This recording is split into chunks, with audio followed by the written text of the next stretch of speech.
Got vision and destiny. Add elemental, that's chemistry. All those heroes, that's infinity. It's endgame, that's Yugi peoples, welcome to the commentary. All right, so this one right here is one of my matches against Tearlaments, and yeah, during the sneak peek, I ended up playing against this deck twice, once in Swiss and then again in the finals, and yeah, we managed to win both of those games right there because I said, we went undefeated during the sneak peek. And this right here was just like my turn one. As Tearlaments, they, play a bunch of mill cards. They play into boards pretty well and such. So, I win the dice roll. I go first, and it's just going to be typical hero combo. We opened up with Stratos, and we got to Ferris with the Mally there. So we're just going to be able to go full combo here since he doesn't have hand traps and such inside of this deck. We'll go ahead and get our favorite contact. We got our Wonder Driver with our ability to get our polymerization back. We'll be able to use our Sunrise to go get our Miracle Fusion so that we can make Wake Up. Use those guys right there to make our DPE. Then we're going to do the Miracle Fusion to go ahead and make our Wake Up there. And since I already know that he's on no hand traps since we played against each other, quite a few times, I don't proceed to the end phase to be able to do my DPE wake up little thing. We just go ahead and do it, get those cards set down, which I guess like in the main thing, it didn't really matter too much whether or not I did it during the end phase or not. But during the draw phase, we'll go ahead and use that Mally there to make our Mass Hero Darklaw, and then, in the standby phase, go ahead and special summon back out our DPE. But seeing as how he has no way to play through or around the Darklaw, he'll just go ahead and scoop that one up because he's on Danger Tearlaments and such. And just one of the things I wanted to display inside of this deck was, it's just like typically going second. I wanted to side in hand traps and such, with the I typically wanted to side in like hand traps and such, but as y'all see, there wasn't a lot of hand traps inside of this deck, nor either a lot of board breakers. So our decks are kind of similar with not playing a lot of going second cards, but just using what we got inside of the deck, our engine, in order to try and bait boards there. So yeah, now going into game two, I think I did side in some hand traps, but as you can see, I don't think I actually drew any of them. So we're going to be relying pretty much on our ability to play into the opponent's board and try to break it with the cards that we do have. But I do side out stuff like favorite contact. I actually left the rivalry in there just in case I can get through like most of his Omni negates and stuff, because he does put up, this deck is able to put up Omni negate with the totally awesome guy, and and also he puts up floodgates like we do too, because he did win to me one of the games. So yeah, it's pretty versatile deck, especially once it gets rolling and starts milling stuff and getting stuff down. As you can see, like here comes Mud Dragon and such. He's got the Tearlament stuff, he's got the continuous spell that allowed him for extra meals, and then immediately, I think before he even gets to the fifth summon, he's able to get out that the Omni negate. So now he doesn't have to worry about getting nibbed as such, unless I drew like double hand trap. But I guess also at this point, he probably also knew that I wasn't on any hand traps either, since we just been pretty much just letting him do. We both just kind of set our hand down and let our opponent just have their way with Yu-Gi-Oh right there. You see the sarcophagus come down, so he's got the vampire zombie thing mill here, which was pretty bad for me on my part. I did put in a draw because the danger stuff, and he tends to add a lot off of the cards and stuff that he mills. But as you can see, one of the main things I hate about hand traps is that droll was on top of my deck. It was about to be my sixth card. Like, it never fails. That sixth card always ends up being a hand trap that's no longer useful, and yeah. So good thing I didn't draw that. Kind of sucks that it hit both of my Vions, because I'm thinking that I might have sided one of them out, but I wasn't too sure. But yeah, like that just kind of turned out to be a really bad meal. Also hit my mass change, since you know, it's really good to try to get Dark Law out as early as possible against this deck. But I do know that he ends up ending on the trap card. You know, here he comes abusing Mally, you know, like you do. So he's got the SP Little Knight. We got the Totally Awesome.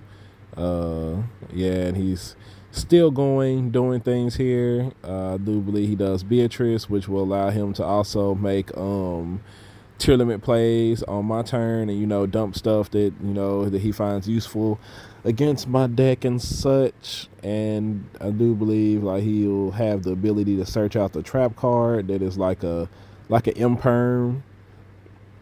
So yeah, he has all that stuff still going. The, you know, the deck with the milling and everything and stuff, they just end up doing so much. Like that's the imperm right there for my monster. He'd go ahead and set that down, and yeah, because I'm pretty sure he wouldn't set a bluff there. But it'll be my turn, and I do believe I drew Plasma. So like one of the things I want to do is try to get Plasma out there to the board. We'll start off with a Hero Lives. It's not to do anything against it. We're going to go ahead and special summon out our Shadow Mist. We're going to use our Shadow Mist to go ahead and try to grab our mass change. He is going to let it go because, like I said, he does have that imperm down there. So I'm pretty sure he's not all that worried about Dark Law.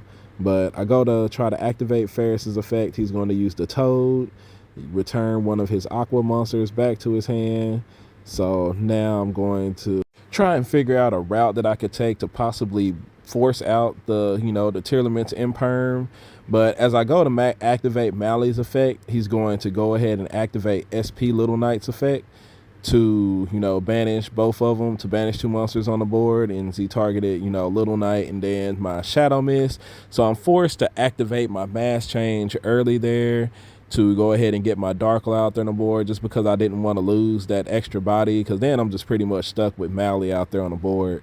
And so now I'm trying to, you know he still got the imperm down there, and like the situation is like I mean, not necessarily just horrible, but yeah, I'm not going to be able to activate that Miracle Fusion I have in hand. As I activate Fusion Destiny, he goes and flips up the Tearlaments imperm, because it is a continuous trap. So if he waits till DPE actually hits the board, I would be able to keep it from resolving by popping it with DPE's effect. So yeah, he makes the, you know, the perfect play there to go ahead and negate that Dark Law to allow his other plays and such to be able to go through. So now he's able to, because a Tearlaments monster went to the graveyard, he'll be able to fusion summon here. And then I believe also because a water monster or something like that, it's going to trigger the field spell to try to allow him to pop a card on my side of the board. And I'm going to be forced to activate DPE's effect here, since continuous cards need to stay out on the board in order to resolve.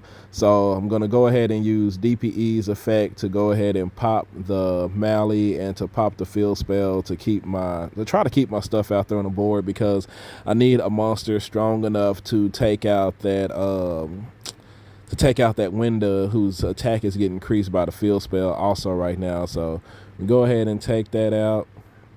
And now he's going to activate one of his, I think it's like the engrave, one of the shufflers. Yeah, I can't remember which one it is, but he's going to start targeting things to shuffle in his stuff, shuffle in my denier and my Mally, so that I lose access to those cards. And yeah, just, you know, is this a situation where I wish I'd had Elemental Hero Escoridato inside of my extra deck?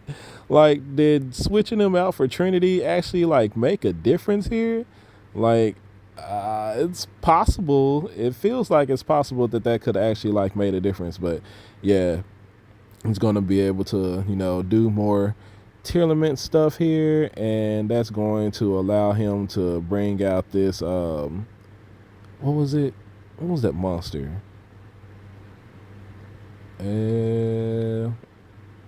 No, maybe he summoned the Winda earlier, but I know he's got Winda and something else out there on the board. But basically, it's going to make it impossible for me to be able to win this game. So, try to play through the entire board, but my hand just wasn't strong enough to be able to do it. Even though we did do quite a bit, it's just like all the interruptions and things and stuff that he was able to stop me from doing that exactly. So now going into this game 3 match here, I do actually decide to side in the crossouts and such. We're gonna side out the droplets, and because even though he is playing a deck that has the ability to play into boards and such, I do feel like if he does have hand traps, he would definitely side them in and try to keep me from being able to go full board and such here. So yeah, we do go ahead and side in those hand traps,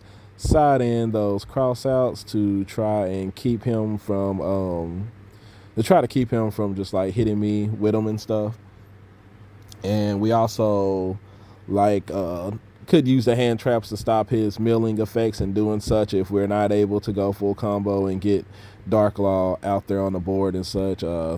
We'll be going first here, so I feel pretty confident that we'll be able to win the game, especially if he doesn't draw specific hand traps. And when I say specific hand traps, as long as my hand is decent, the only hand trap I feel would stop me is Droll and Lockbird. So yeah, but we didn't draw any of the cross out things. No Call by the Grave. We're gonna start our turn off with Ferris throwing Denier. We're gonna activate Increase effect here, and good people, they'll make good moves. I thought he had the Ghost Ogre because he started reading it while I was in the spell and trap card zone, but he does have the Ash to go ahead and hit that increase and keep me from special summoning my Vion out there, which is a really good and decent move. Now right here, I take a moment to stop and think, because against Tearlaments, if y'all remember playing against this, popping cards for the most part with DPE and Shining Neo Swingman and such, they're still gonna get their crazy effects because they have those things when they're sent to the graveyard by card effects and such. So my goal for going into this game 3 was to try to get out double Dark Law, because I figured maybe he has Kaiju, maybe he's gonna save the Imperm for the Dark Law and such. So I really wanted to get to double Dark Law, but if I activate this Fusion Destiny here, I'm no longer able to special summon Wonder Driver and to reset this mass change that I have here that I already have here in my hand, which is pretty fortunate. So if he doesn't have a way to negate the Dark Law, I'm still pretty much set up, but I really wanted to be able to do it double way. And this is one of those situations where running Destiny Hero Dangerous is actually going to come into play, because I'll be able to send that Shadow Mist to the graveyard and not activate its effect, so that I can normal summon out my Liquid Soldier to get that other mass change. And so as you can see here, as I started doing it, I went ahead and sent the Neos, because at first I was going to go ahead and summon DPE, and then I thought about it for a second before I actually summoned my monster. I was like, wait, I can still double Dark Law him here. So we're going to send the Mally, and we're going to send the Shadow Mist to special summon out our Dangerous, and now we're going to do the thing which is going to allow us to use Cross Crusader to search for our Liquid Soldier. And he's not going to be Graceful Charity in this situation. He's going to be Liquid Soldier.